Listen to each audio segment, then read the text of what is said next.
Saludos a todos y bienvenidos a una nueva edición de La Opinión Podcast. Te habla Rubén Quiles. Yo le voy unos segunditos para que usted vaya, se consiga, qué sé yo, un cafecito, los que le guste el vino, se sienta con una copita de vino, coja sus monches, sus cositas para picar y se quede alerta y pendiente a lo que vamos a hablar hoy, porque hoy vamos a hablar de Ricardo Rosselló. Va a estar bueno, esto va a estar bueno. Vamos a hablar lo bueno y voy a hablar lo malo. Hay cosas que tienen su contexto. Y si yo me dejo llevar por el resumen que tengo disponible, pues yo podría ser hasta injusto con Ricardo Rosselló. Hay cosas que se tienen que explicar, ¿entiendes? Y analizar, ¿verdad? Porque la información que uno tiene disponible, pues te lleva hacia un lugar, pero luego más adelante ha surgido más información acerca de lo que fue la administración de Ricardo Rosselló. Como usted sabe, Ricardo Rosselló está sustituyendo a Alejandro García Padilla. Alejandro García Padilla no pudo correr para las próximas elecciones. El candidato que le echaron en contra a Ricardo Rosselló fue a David Bernier, al cual él despachó. Esa elección fue un poquito atípica porque no solamente Ricardo Rosselló tuvo que competir contra Bernier, sino que tuvo que competir contra Alejandra Lugaro y también tuvo que competir con Sidre. ¿Okay? En mi caso yo voté por Sidre, para que lo sepan. Y entonces pues se ve ya entonces como personas de afuera entran a la elección y sobre todo divide ese voto antistadista. ¿Okay? El Lugaro dividió el voto antistadista. No se fueron detrás del Partido Popular Democrático, sino que hay otras opciones dentro de la papeleta. Me parece que Lugaro sacó sobre 100,000 votos en esa elección, más los 100,000 que sacó también Sidre. Contexto histórico: al asumir la gobernación, eso fue en enero del 2017, Junta de Supervisión Fiscal, recién impuesta bajo promesa, eso fue en el 2016. Promesa llega bajo la administración de el binomio de Alejandro García Padilla y Pedro Pierluisi, dos demócratas, uno del ala estadista y otro del ala del autonomismo. Deuda pública impagable y litigio, austeridad en servicios esenciales, frágil infraestructura energética y económica. Su administración arranca sin control absoluto del presupuesto, compartiendo decisiones fiscales con la Junta de Supervisión Fiscal. Quien controla el presupuesto es el que manda. Es así. Es así. Prioridades estratégicas declaradas. ¿Hacia dónde se va a mover esta administración? 1. Impulsar transformación económica basada en innovación y tecnología. Bonito concepto. Vamos a ver si lo logra. Modernizar la infraestructura pública. Reducir el tamaño. Modernizar infraestructura pública, pues yo pienso en lo que hizo su papá, ¿verdad? Tren urbano, supertubo, el Choliseo, etc. El Centro de Convenciones Pedro Rosselló. Reducir el tamaño del gobierno mediante consolidaciones y privatizaciones selectivas. ¿Ok? Estamos hablando de que teníamos el demócrata comisionado residente Pedro Pierluisi, al estadista. Tenemos al demócrata gobernador Alejandro García Padilla, ala autonomista. Ahora nos gobierna un gobernador del ala demócrata, de derecha, de izquierda, perdón, del ala estadista. ¿Ok? Y usted sabe, las relaciones que hay entre la izquierda y la derecha se va a ver mucho más en el sector de los demócratas. Pero este gobernador rompe esa tradición y se va a reducir gobierno. Y entonces cuando tú entras en esa dinámica de reducir gobierno, siempre tú vas a pisar callos y vas a incomodar a personas. ¿Ok? Número 4, avanzar la causa de la estadidad. Y la última, manejar la relación con la Junta de Supervisión Fiscal sin perder protagonismo político. O sea, esto es un terreno totalmente desconocido. Este tipo de cuestión no se veía desde la ley Foraker. Es más, desde el gobierno militar, eso no se veía. Que viniera alguien de ahí arriba a decirnos a nosotros acá abajo cómo hacer las cosas. Y como dijo Pablo José, es una pérdida en el autonomismo. Que Pablo José lo resuelve todo tan simple. Vamos a buscar nuevamente más libertades dentro del autonomismo. Entonces, yo pudiera contestarle, no nos cansamos de tener siempre este tipo de situación, de estos retrocesos en el autonomismo. Okay. Pero la vida te da sorpresa te da la vida, y el primer año estuvo marcado por desastres naturales. Pasó Irma y pasó María. Gracias al Dios del cielo que Irma simplemente rozó Puerto Rico, aunque nos dejó sin energía eléctrica. Y en el este de la isla hubo problemas, pero no pasó contundentemente. Solo sucedió. Luego el segundo, María, ese sí nos pasó por encima. Usted se imagina si hubiesen pasado los dos huracanes, porque los dos fueron catastróficos. Usted se imagina si hubiesen pasado los dos huracanes. Puerto Rico tratando de recuperarse María y no llega otro. No sé dónde estaría Puerto Rico, ¿verdad? Ahí sí que iba a haber una tragedia heavy. El impacto de María destruyó la red eléctrica, la infraestructura vial y la mayoría de los municipios quedaron devastados. Red eléctrica, energía eléctrica. Lo que hizo María fue decirnos, este es el sistema eléctrico que ustedes siempre han tenido. Infraestructura vial por donde se conduce. Las grandes quejas es que en la montaña no pasa nada. Y es que no había carretera. Y ningún camionero quería subir. ¿Usted ha visitado el centro de la isla? ¿Usted ha ido a Jayuya? Usted sabe que el que ha ido a Jayuya entiende que sin carretera saludable tú no debes subir a Jayuya. Tú no debes ir a Jayuya. Es un peligro. Y más con camiones cargados de alimentos o de enseres. Se estima más de 3.000 muertes asociadas al evento. Totalmente normal. Meses sin electricidad para cientos de miles de personas. En el caso mío, yo estuve un mes sin energía eléctrica. Escuche esto que es bien importante. Pérdidas estimadas en más de 80.000. Ok, entre 80.000 y 95.000. No 100.000, no 100 millones, no. 95.000 millones de dólares. ¿Ok? 95 billones para que se le haga más fácil entenderlo. Puerto Rico en ese momento tenía el dinero para restaurarse a sí mismo. No lo tenía. Y estamos entrenando una junta de supervisión fiscal. No tenemos crédito. No podemos vender bonos. Tenemos un serio problema. Dependemos solamente de algo que se llama FEMA y de fondos federales. No hay más nada que buscar. Esa es la realidad de Puerto Rico en ese momento. Y con eso Ricardo Rosselló tuvo que bregar. Respuesta del gobierno. ¿Usted percibe alguna respuesta? Con ese cuadro tú no puedes tener una respuesta. Pero vamos a decir la respuesta que tuvo. Activó planes de emergencia. Sorpresa. Coordinación con agencias federales y la Guardia Nacional. Sorpresa. Pero fuera de eso, no iba a haber más nada porque no hay dinero. Centralizó su discurso en la necesidad de reestructuración total o reconstrucción total. ¿Qué cosas sucedieron? Se reportó un escándalo de Whitefish. El escándalo de Whitefish tiene su contexto. En mi opinión, ese escándalo tuvo unos matices políticos bien marcados.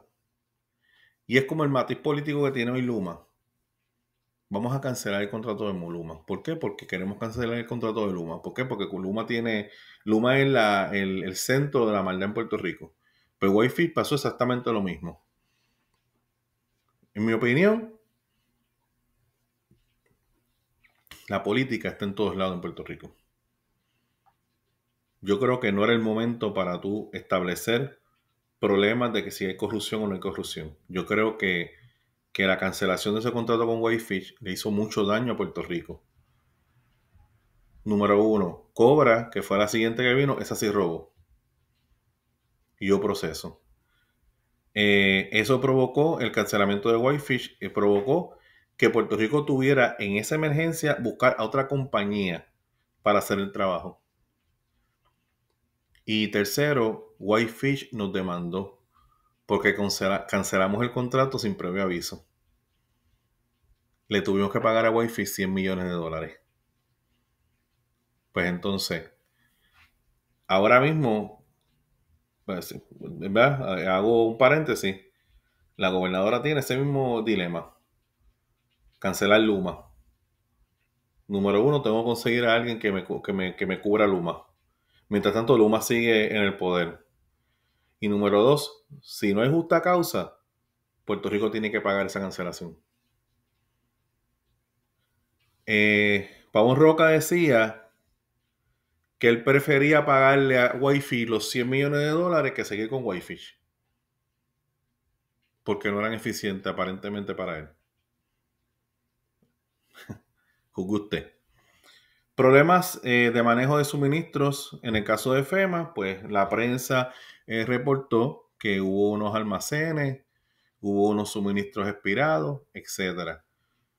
Mi opinión, esto es otra cosa más enmarcada dentro de un marco político. Casualmente, cuando Miguel Romero comienza a gobernar San Juan, visita el Coliseo Roberto Clemente y hay un montón de comida expirada. Esa comida era manejada por Carmen Yulín. Cierro cita. O cierro el paréntesis. La administración quedó marcada por fallas lógicas, aunque la realidad, el daño inicial que tuvo Puerto Rico superó totalmente la capacidad del Estado. Vamos a mirar el Estado como una grúa. Puerto Rico, vamos a mirarlo, el gobierno de Puerto Rico como una grúa. Una grúa de estas grandes de cargar transformadores inmensos. Pues la grúa puede tener X peso. Cuando esas grúas cargan los transformadores, tienen que ser cuidadosas, porque tienen que evitar que el peso del transformador le gane a la grúa. Si no, se va contra el piso de la grúa con el transformador inmenso. Así que eso fue exactamente lo mismo que pasó en Puerto Rico. La grúa no tenía la potencia para bregar con un huracán catastrófico como María. ¿Cómo fueron las relaciones con la Junta de Control Fiscal? Tuvieron coincidencias y conflictos. Coincidencia, estuvieron de acuerdo en reestructurar la deuda. Estuvieron de acuerdo en transformarse el sistema eléctrico. Estuvieron de acuerdo en consolidar agencias gubernamentales. En eso estuvieron de acuerdo. Los conflictos, pensiones, en el presupuesto anual. Y la Junta rechazó varias versiones de planes fiscales enviados por la Fortaleza. Rosselló acusó a la Junta de extralimitarse. La Junta acusó al gobierno de no proveer datos confiables. La Junta le dijo al gobierno, yo pongo el cuarto, usted acomoda los muebles. Ese es el ejemplo que nos daban, pero luego la Junta quiso acomodar los muebles también. Transformación de la Autoridad de Energía Eléctrica y privatización. Ahora viene un gobernador demócrata a impulsar privatizaciones de la generación y distribución energética. ¿Por qué? Falta alta ineficiencia institucional. Hubo corrupción interna, todo el mundo sabe que en la Autoridad de Energía Eléctrica hubo corrupción. La incapacidad para reconstruir la red después de María. Las personas que vinieron a trabajar con la deuda de la Autoridad de Energía Eléctrica, Puerto Rico tiene un impuesto al inventario, pues lo que hizo esta persona para evitar pagar más en impuestos, vació los almacenes. ¿Qué pasa? Que cuando vino María, los almacenes no tenían para reconstruirse. No tenían las herramientas para, la mercancía para reconstruirse. Entonces, pues, todo viene por barco. ¿Ok? Este proceso sentó las bases para que Luma Energy contrato firmado posteriormente en el 2020 bajo Wanda Vázquez, y también para la privatización parcial de generación. Aunque la ejecución final ocurrió bajo otra administración, Ricardo Rosselló fue quien inició el proceso legal y político. ¿Qué reformas estructurales hubo? En el 2017 hubo la reforma laboral, redujo beneficios marginales, cambió licencias, flexibilizó despidos y horarios. Buscaba crear empleos y atraer inversión privada. Eso generó, obviamente, críticas sindicales y no produjo un salto masivo en empleo. Otra vez nuevamente el gobernador demócrata haciendo cosas que no hacen generalmente los demócratas. Propuesta para reducir 118 agencias a unas 35 mediante fusiones. ¿Ok? Algunas consolidaciones se concretaron, otras quedaron en proceso. Nuevamente un gobernador demócrata haciendo cosas que los demócratas no hacen. Introducción de escuelas charter y vouchers educativos. Cierre de más de 250 escuelas públicas por baja matrícula. Promesa de modernizar estructura escolar. También fue criticada ¿por qué? Despidos, traslados y pérdida de planteles comunitarios. En cuanto a manejo de fondos federales, después de María, Puerto Rico recibió asignaciones históricas, hasta 80,000 millones en fondos federales. La administración enfrentó críticas por lentitud de desembolso, procesos burocráticos y señalamiento de irregularidades menores en contratos locales. Sin embargo, se estructuraron nuevos controles anticorrupción en HUD, eso es vivienda, y el Tesoro. Se crearon oficinas especiales para el manejo de fondos federales, como el COL 3. Aquí, pues, tengo que dar mi opinión. FEMA es un ente bastante burocrático. Y FEMA fue el principal escollo para que esos fondos federales corran en la burocracia precisamente de FEMA. Escándalos que marcaron la administración, y aquí vamos a hablar de lo malo, de lo súper malo, de lo terriblemente malo. El chat de Telegram del 2019, más de 800 páginas de conversaciones entre altos funcionarios que revelaron que se insultaron a ciertas mujeres opositoras, no a todas las mujeres de Puerto Rico, como se hace creer, periodistas opositores. ¿Usted sabe cuál es la relación del sector estadista con la prensa? Y la relación de ellos con nosotros. Opositores políticos, ¿está bien? Se criticó a la Junta dentro de las conversaciones y figuras públicas. Dejo esto para lo último porque fue lo que a mí me ofendió. Víctimas del huracán. Esa fue la parte que yo dije, brother, te pasaste. Eso un gobernador no podía, jamás y nunca. Podías ir en contra del pueblo. Tú criticas a la Junta, tú criticas figuras políticas, tú criticas periodistas, tú criticas opositores políticos. Eso está en ley, pero ir en contra del pueblo, eso es un no. Y fue heavy. Eso no debió haber ocurrido. El contexto del chat de Telegram es el siguiente. Raúl y Maldonado tenía a su papá, Raúl Maldonado, que trabajaba en Hacienda. Este señor, hubo una diferencia, ¿verdad? En cuanto a manejo de no sé qué. Es despedido, sacado de su cargo, porque él empezó a hablar unas cositas de que si contrato, de que aquello, de que lo otro. Cuando él es despedido, por ahí también se ve el contrato que tenía su hijo, nepotismo, ¿verdad? del bueno. Entonces ahora el muchacho o sea, el hijo talentoso, pues se molesta porque le quitan el contrato y él estuvo viendo el chat y estuvo recolectando toda esa información y él le da esa información a la prensa de Puerto Rico y por ahí, que creo que la Comay fue la primera que sacó la comunicación. Y eso pues a mí lo que me molestó. Uso inadecuado de información gubernamental y estrategias politizadas de comunicación. Se reveló que se hacen estrategias para tirar información en los medios de comunicación como lo hacen. Yo estaba viendo a Lúgaro y ella estaba de lo más feliz campechana. Se unió al club de periodistas que le dan promoción a los paneles solares. Si usted no hubo un problema de interés, un conflicto de interés ahí, pues no sé. Si usted no lo ve, yo no sé. Yo lo veo. ¿Okay? Provocó indignación generalizada, protestas masivas, Ricky renuncia, fuga de apoyo dentro de sus mismos partidos. También hubo una situación de arrestos federales contra Julia Kelleher, que fue secretaria de Educación,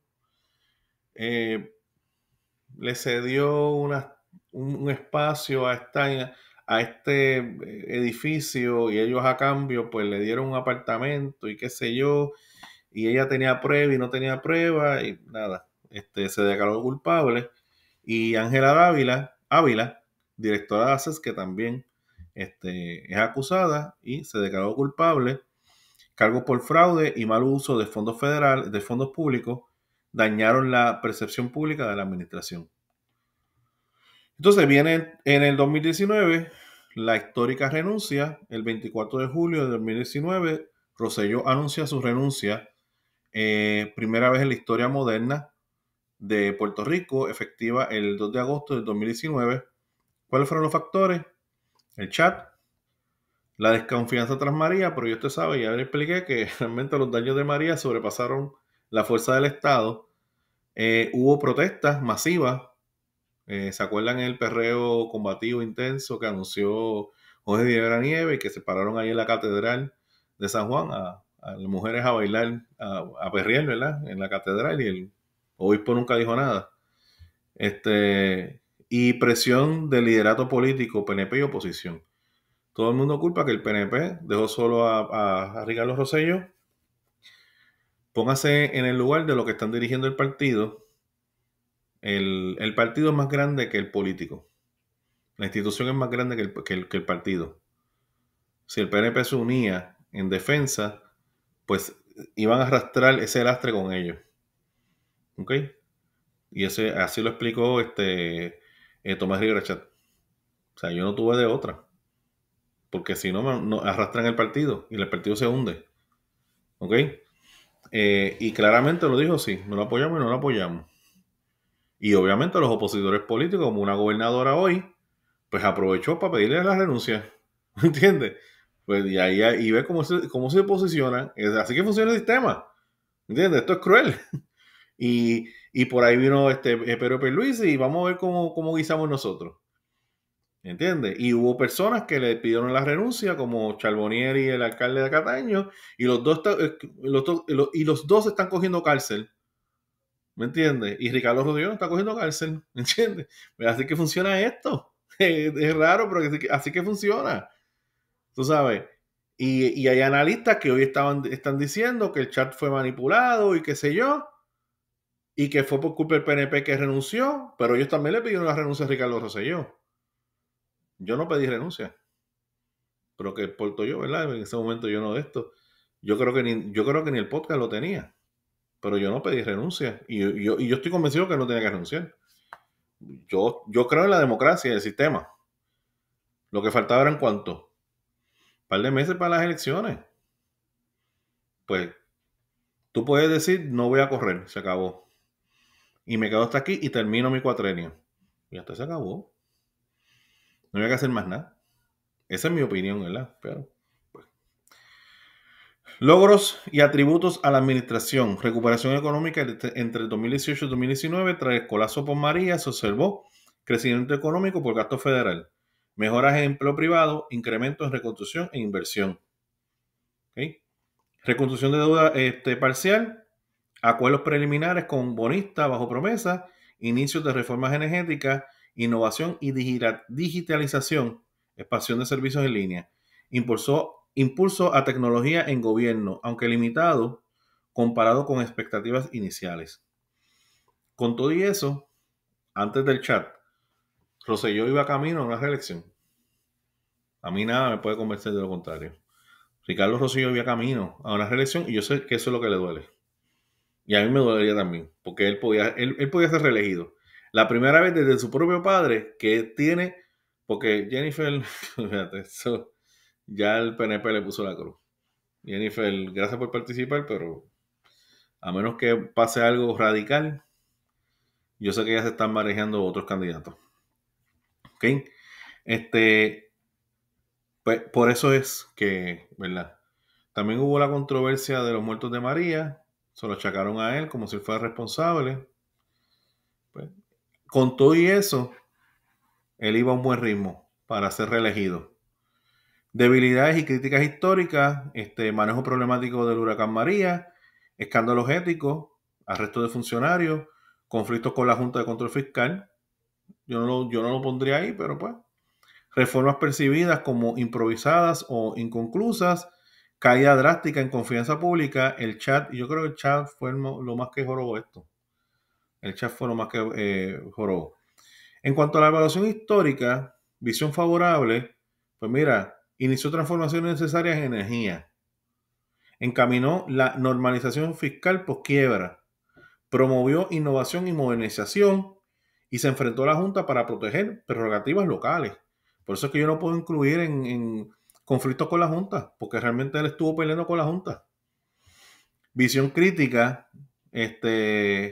pues falta de liderazgo durante la crisis más grande de, ¿verdad? Muchas personas piensan que es eso.